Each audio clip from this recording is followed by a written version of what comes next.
Please sit. I'm pleased to be here and to have my colleagues from all over. Some even flew in just this afternoon. So thank you so for giving us audience. Permit me to recognize distinguished Senator Abdul Dengi. We've known him for a very long time. And I'll appeal that all protocols observed.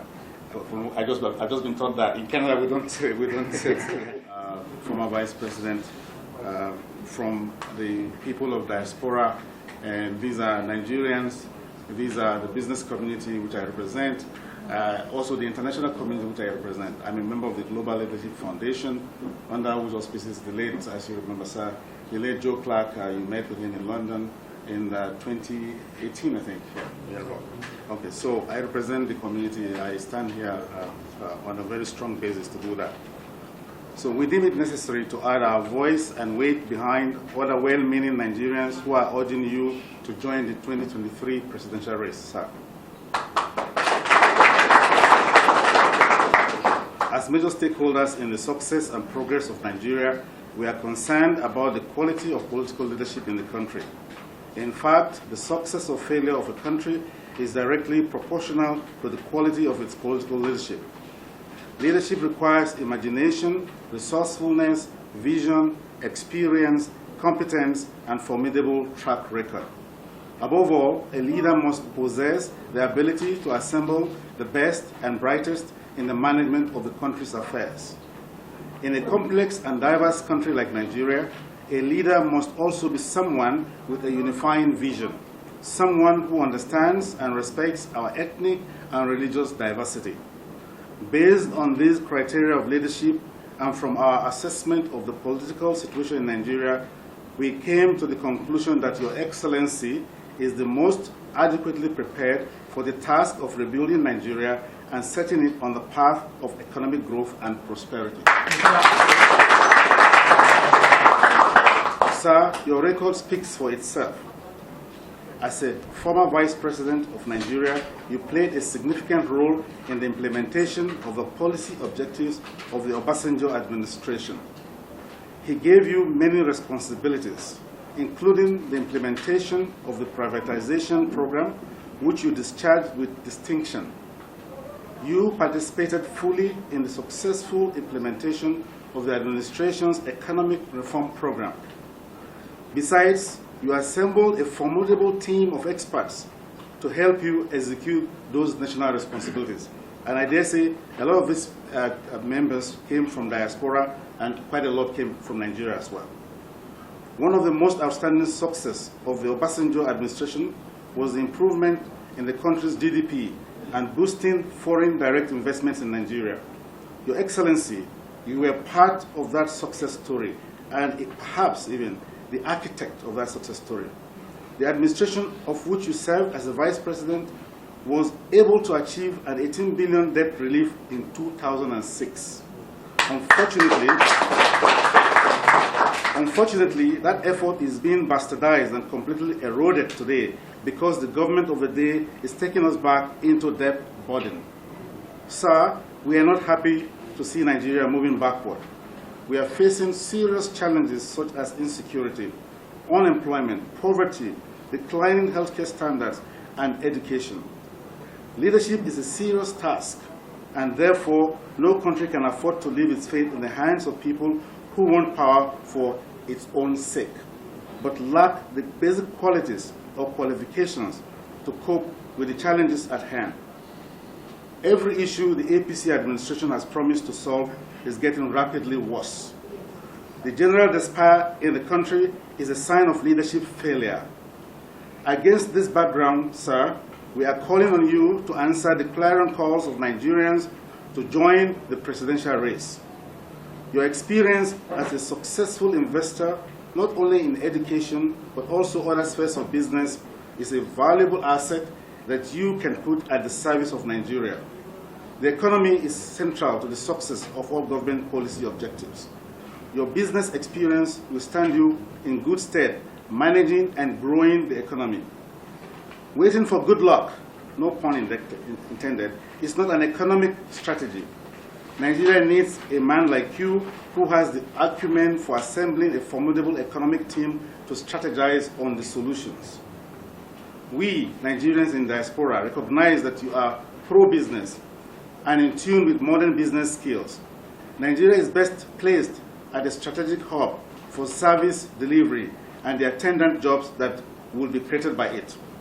Additionally, the country is also in need of a knowledge and industrial economy if we are to make meaningful strides in our quest for development and growth of our GDP.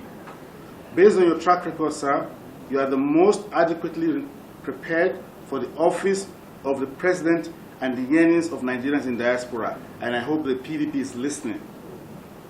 Your commitment to our unity and respect for our ethnic religious diversity is unrivaled.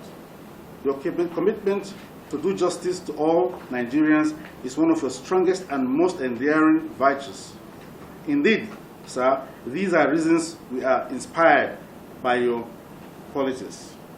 Your Excellency, we have come today as Nigerians in diaspora to call on you to accept the clarion call of Nigerians and come out once again to contest the 2023 presidential election. We are facing an existential threat that requires a man of experience to tackle. Your track record is impressive.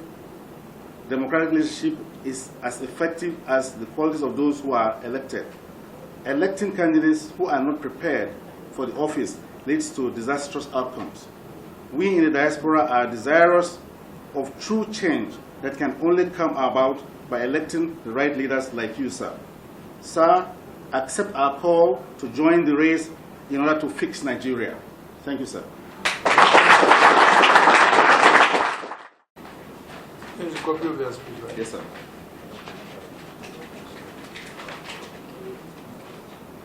Okay.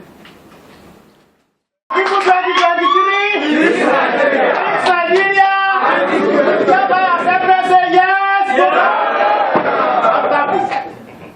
Anyway, PDP is the most democratic party in Nigeria. It's up to PDP to decide in which way, to select or choose or nominate its own candidate. First of all, Professor Odidi and members of the diaspora, let me welcome you. Having welcomed you, I also want to thank you for your past support, because you have supported me before.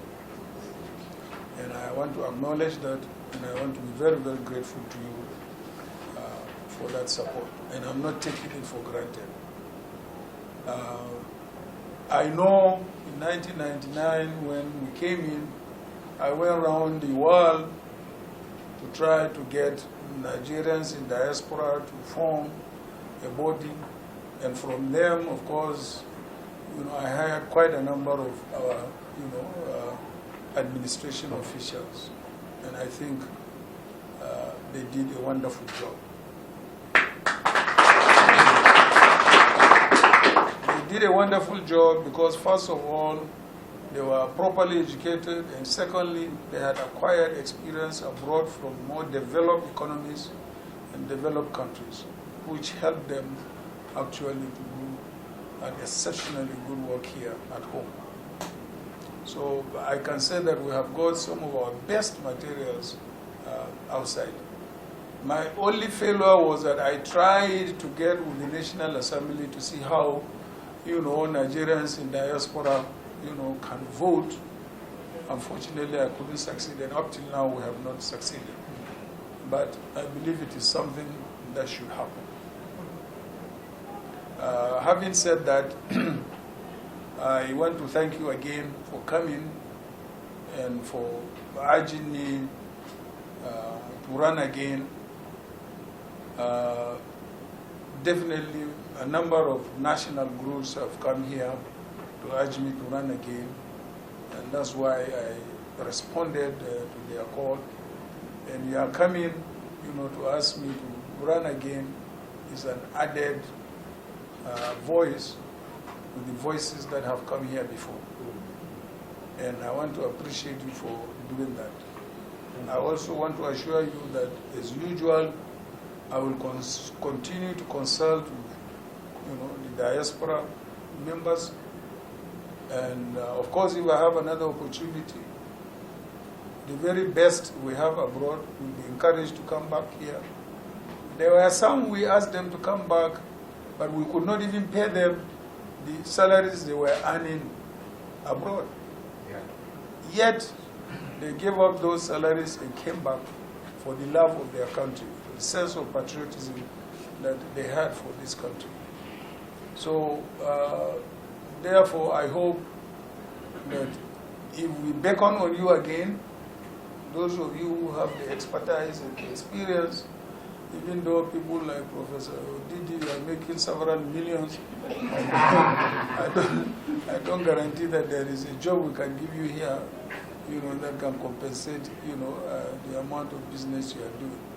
I mean, if you can't do it full time, you can do it part time. You can advise us, and we can be guided by your advice.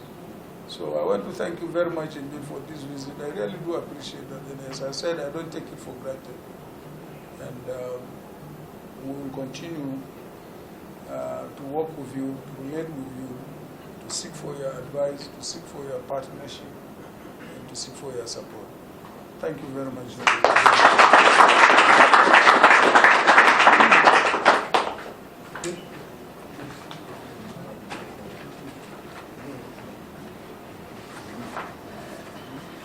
Sir, we want everybody to say this, that we are appealing to the PDP national body. We don't need not to discuss ourselves. We want automatic tickets for His Excellency. If you want it, say yes. Yes! Sir, we are appealing to the Board of Trustees, despite the fact that we have met them before, at the same time, the National Working Committee. So I pray that this thing will be done. In Jesus' name. Atiku 2023. I would call, I know His Excellency, it's been a very busy day and you have so many other guests to see. So I'll leave you to do that. We're grateful for the time you have given us to come and express ourselves and our opinion. And we look forward that you will lead us, be our president in this country, and help us to fix this country. Thank you very much, sir. We have photograph also, right? Yeah, we have photograph. Let's go outside. So we are ready now. We are ready, please.